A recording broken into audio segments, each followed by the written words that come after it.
Dikutip dari inewsumber.id, Kejaksaan Tinggi Kejati Sumatera Barat menyelidiki kasus dugaan korupsi pembayaran ganti rugi lahan tol Padang Sicincin yang merupakan proyek strategis nasional. Dalam penanganan perkara, Kejaksaan telah memeriksa sebanyak 60 orang saksi.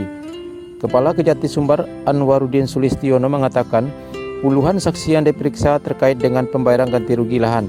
Dia menilai tidak tertutup kemungkinan jumlah saksi yang diperiksa akan bertambah mengingat proses kasusnya masih terus berjalan.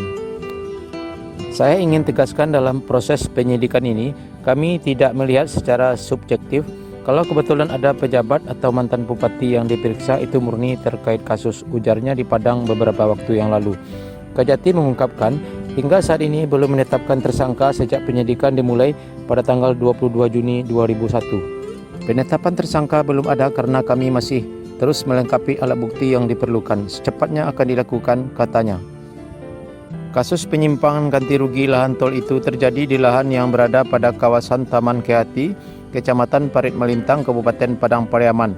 Dalam proyek jalan tol ini, negara membayarkan ganti rugi terhadap lahan-lahan yang dipakai untuk pembangunan.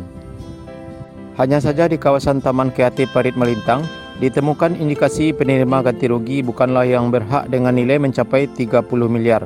Lahan tersebut tercatat sebagai aset milik pemerintah daerah, namun ganti rugi diterima orang per orang. Proses ini bagian dari upaya Kejaksaan dalam mendukung pembangunan tol sebagai proyek strategis nasional. Jangan sampai ada pihak tak bertanggung jawab yang akan mengambil keuntungan pribadi dan merugikan keuangan negara, ucapnya.